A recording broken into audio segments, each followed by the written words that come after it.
نے آج ایک اور اناؤنسمنٹ کر دی جس کے اندر مزید سینکڑوں اربوں روپے کے نئے ٹیکس لگا دیے اور باقاعدہ طور پر سینٹ کا جو آئینی حق ہے کہ وہ بجٹ کے اوپر بحث بھی کر سکتی ہے، اس کے اوپر اپنی سفارشات بھی پیش کر سکتی ہے، ووٹنگ میں ان کا حصہ نہیں ہے لیکن یہ ان کا آئینی حق ہے، یہ آئین میں لکھا ہوا ہے، وہ حق انہوں نے چھیننے کی کوشش کی ہے۔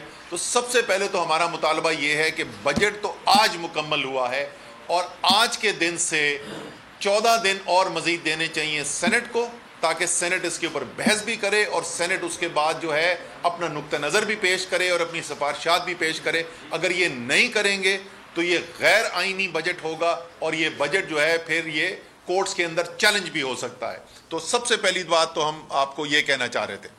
پھر اس کے بعد یہ 30 منٹ کی بجٹ سپیچ ہی تھی، کیونکہ انہوں نے منی بجٹ کیا، اصلی بجٹ پیش کیا۔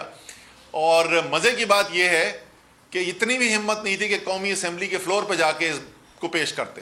یہ بھی پاکستان کی تاریخ میں پہلی دفعہ ہو رہا ہے کہ بجٹ کے میجر جو ہیں وہ باہر بیٹھ کے ایک کمرے کے اندر بیٹھ کے وزیر اعظم اناؤنس کر رہا ہے، بجائے کہ قومی اسمبلی کے فلور پہ۔ یہ پاکستان کی تاریخ میں پھر یہ پہلی دفعہ واقعہ ہوا ہے کہ کسی نے بیٹھ کے اسمبلی کے اندر نہیں بلکہ باہر سے بیٹھ کے بجٹ کا اعلان کر دیا۔ اس 30 منٹ کی جو بجٹ سپیچ تھی ان کی، جو بحالت مجبوری وزیر اعظم ہے، وہ 30 منٹ کی سپیچ میں میرے خیال میں بجٹ کے جو انہوں نے ٹیکس نئے لگائے، اربوں روپوں کے، سینکڑوں اربوں روپے کے جو نئے ٹیکس لگائے، میں اس کا بھی ذکر کروں گا، وہ کوئی 45 سیکنڈ انہوں نے بات کی۔ باقی 29 منٹ انہوں نے ایسے نوادرات پیش کیے ہیں کہ پہلے میں کچھ ان کے اوپر بات کرنا چاہتا ہوں۔ پہلے انہوں نے یہ دعویٰ کیا کہ ملک بینکرپٹ ہونے جا رہا تھا، دیوالیہ ہونے جا رہا تھا ملک۔ میاں صاحب، جب آپ کی حکومت ختم ہوئی ہے نا تو جون 2018 میں پاکستان کے اسٹیٹ بینک کے پاس زر مبادلہ کے ذخائر 16.4 ارب ڈالر موجود تھے۔ 16.4 ارب ڈالر، سوری میں کیا بول رہا ہوں، جون 2018 میں وہ بعد والا نمبر لے گیا، اب 16.4 آتا ہے۔ 16.4 کب تھے؟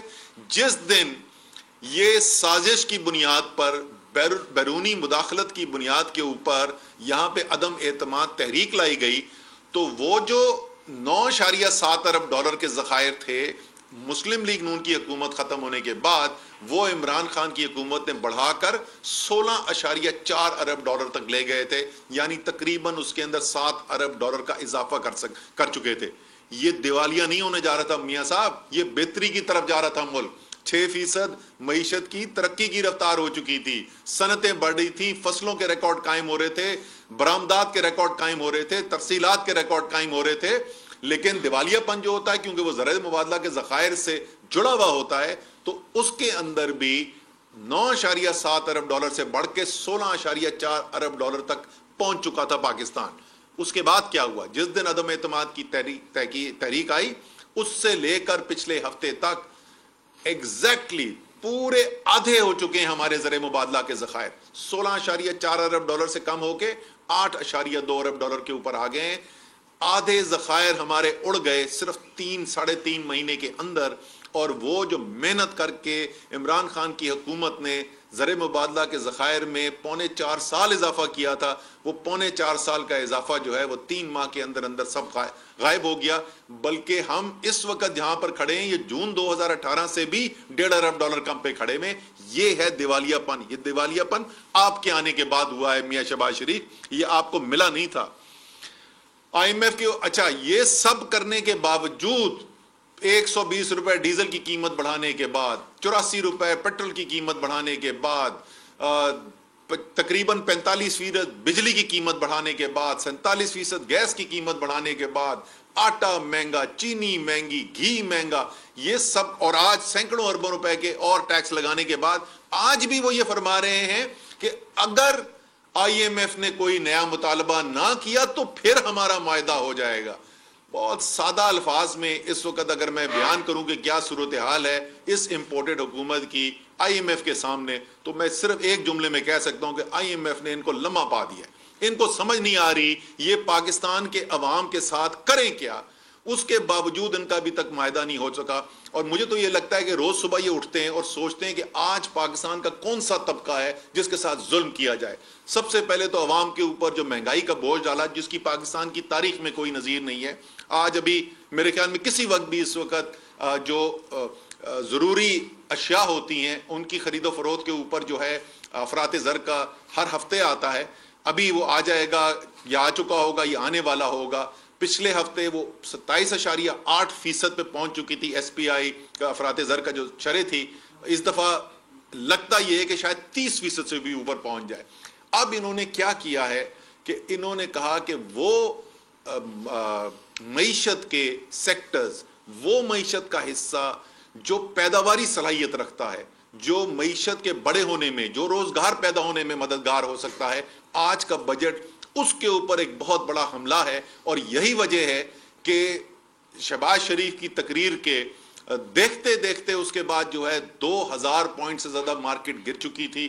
اور اسی سے آپ اندازہ لگا سکتے ہیں کہ کتنا مہلک ہے یہ پاکستان کے پیداواری سیکٹرز کے لیے یہ بجٹ جو پیش کیا گیا ہے. پھر انہوں نے کہا یہ ایک عجیب و غریب بات کی، میرے خیال میں شام کو بیٹھ کے خود سوچیں گے تو خود بھی وہ سوچیں گے کہ کتنی بڑی انہوں نے غلطی کی ہے. وہ کہہ رہے ہیں کہ یہ جو سارے فیصلے ہم کر رہے ہیں، 120 روپے ڈیزل بڑھا دینا، 84 روپے پیٹرول بڑھا دینا، 47% بجلی بڑھا دینا، 45% گیس بڑھا دینا، تیل مہنگا کر دینا، گھی مہنگا کر دینا، چینی مہنگی کر دینا، یہ کہتے ہیں کہ یہ تمام فیصلے ہم اللہ کا نام لے کر کر رہے ہیں. اور قوم کے ساتھ آپ مذاق دیکھیں کہ کتنا گھنونا مذاق ہے کہ وہ کہتے ہیں ساری قوم کو سجدہ شکر کرنا چاہیے کہ ہم قوم کے ساتھ یہ کر رہے ہیں. میاں صاحب، خدا کا خوف کریں. کو انسان کو طاقت ملتی ہے تو اللہ تعالیٰ کا خوف نہیں دل سے نکال دینا چاہیے. آپ پاکستان کے عوام کے ساتھ جو ظلم کر رہے ہیں اور اس کے بعد آپ ایسا مذاق کر رہے ہیں ان کے ساتھ کہ ان کو سجدہ شکر کرنا چاہیے کہ آپ جو ہے اپنی چوری بچانے کے لیے آپ کو موقع مل گیا ہے. یہ ساری چیزیں کس لیے کہی جا رہی ہیں کہ جی اب کیا کریں، ملک دیوالیہ ہو رہا تھا، کوئی پیسہ ہی نہیں بچا تھا. لیکن جہاں کرپشن کی چوری کا پیسہ بچانے کی بات آئی، نہ آئی ایم ایف ان کے سامنے کوئی کھڑا ہو سکا، نہ کسی اور کی طرف سے کوئی مشکلات پیدا ہوئیں. اور ایک ہی یک جنبش قلم انہوں نے قانون پاس کیا اور 1000 ارب روپے سے زیادہ چوری کے کرپشن کیسز نیب کا قانون تبدیل کر کے ختم کر دیے. اپنے آپ کو ریلیف دینے کے لیے، سینکڑوں اربوں روپے کی ریلیف دینے کے لیے ان کے پاس پورے اختیار موجود ہیں. لیکن جس وقت عوام کے اوپر بوجھ ڈالنے کی بات آتی ہے تو یہ بیچارے بے بس ہو جاتے ہیں. یہ کیا کریں، آئی ایم ایف سرکار مان نہیں رہا، اب تو ہماری مجبوری ہے، ہمیں یہ کرنا ہی کرنا ہے.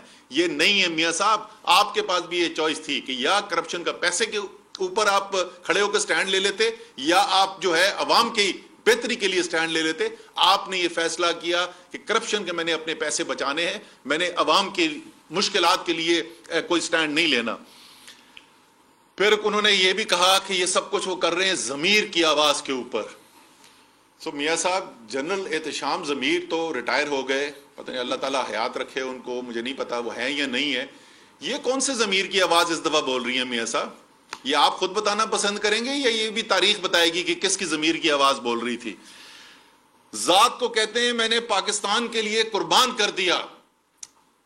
میاں صاحب، ہمیں تو ابھی تک صرف یہ نظر آیا ہے ڈاکٹر رضوان قربان ہو گئے، مقصود چپڑاسی قربان ہو گیا، اللہ تعالیٰ ان کو جنت نصیب کرے.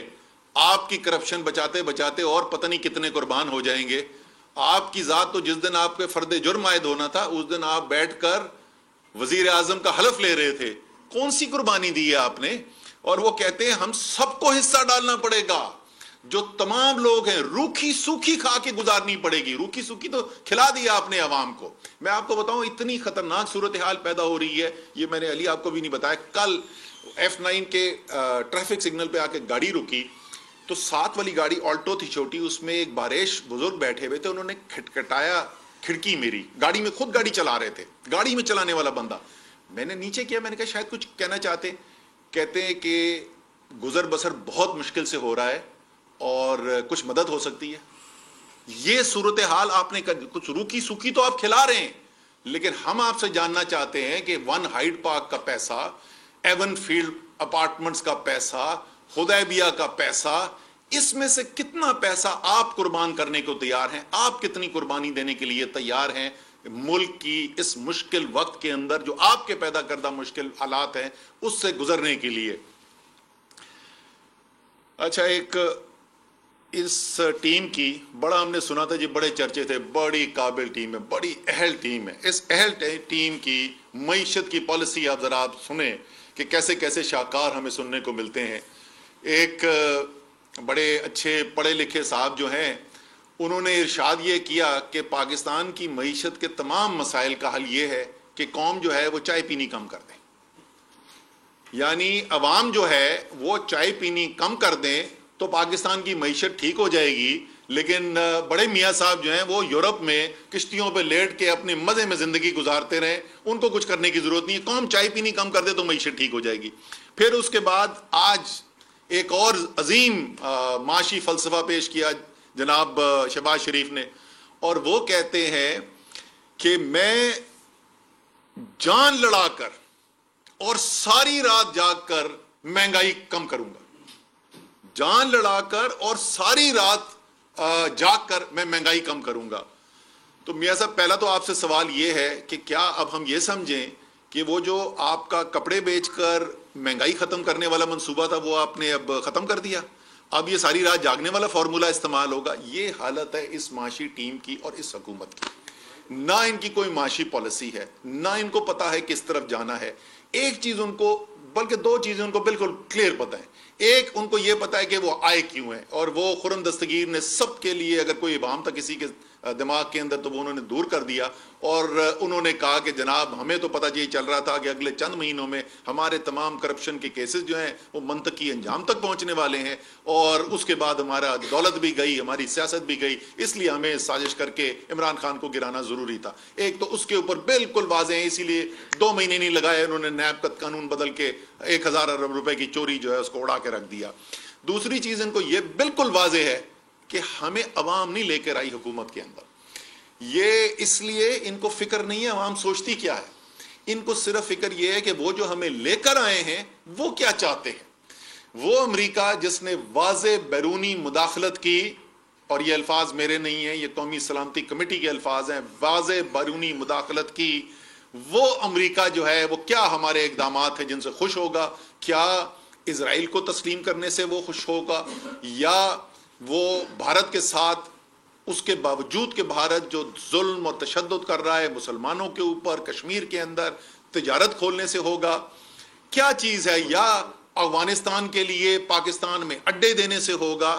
ان کو ان چیزوں کی فکر ہے, ان کو اس سے کوئی فکر نہیں کہ پاکستان کے عوام کیا کہتے ہیں, کیونکہ وہ صحیح ہے سمجھتے ہیں کہ عوام تو ان کو لے کر ہی نہیں آئے, تو عوام کی فکر کرنے کی ضرورت کیا ہے. اب آخری 2 چیزیں جی, اب وہ آخر میں پہنچے تھے کہ انہوں نے کہا کیا انہوں نے معیشت کا کتنا بڑا نقصان یہ کرنے کے لیے جا رہے ہیں. جیسے میں نے پہلے کہا, یہ بہت بڑا حملہ ہے پاکستان کے پیداواری سیکٹرز جو ہیں معیشت کے, ان کے اوپر. انہوں نے جا کر تمام سیکٹرز کے اوپر 4% ٹیکس لگا دیا ہے, اور چند جو بڑے بڑے سیکٹرز ہیں جس کے اندر cement, steel, sugar, oil and gas, LNG, banks ہیں, آٹو ہے, اور پتہ نہیں کون کون ہے. ویسے پتہ نہیں تم نے سنا کہ نہیں سنا, مجھے پولٹری نہیں سنائی دیا اس کے اندر, شاید پتہ نہیں ککڑی کے اوپر ٹیکس لگا کہ نہیں لگا, لیکن باقی تو انہوں نے تقریباً کوئی بھی بڑا سیکٹر نہیں چھوڑا جس پہ 10% اضافی ٹیکس لگا دیا. اب کر کیا رہے ہیں؟ تمام جو آپ کی پیداواری صلاحیت ہے اس کے اوپر پہلے تو شرح سود جو ہے وہ آسمان سے اوپر لے کے چلے گئے, 15% سے اوپر. تو اس وقت ٹی بل ریٹ ہے جس پہ حکومت پاکستان خود قرض لے رہی ہے, تو آپ سوچیں کہ وہ جب کاروبار کرنے والا قرض لینے کے لیے جائے گا تو اس کو کیا شرح سود دینی پڑے گی اس وقت.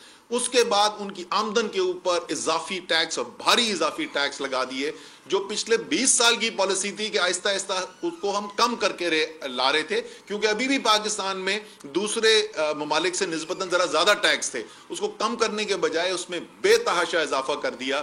اور کرنے کی کیا کوشش کی جا رہی ہے کہ پاکستان کی معیشت کے اندر جو پیداواری شعبے ہیں, جو بڑی بڑی فرمز ہیں, جو چھوٹی کمپنیاں ہیں جو روزگار پیدا کرتی ہیں, جو ایکسپورٹ کرتی ہیں, ان کے اوپر اتنا وزن ڈالا جائے. آج کی خبر یہ بھی تھی کہ گیس کی قیمت جو ہے وہ ایکسپورٹ. اسلام آباد میں رہنما PTI اسد عمر اس وقت نیوز کانفرنس کر رہے ہیں. ان کا کہنا ہے شرح سود آسمان سے اوپر لے گئے, آمدن پر بھاری اضافی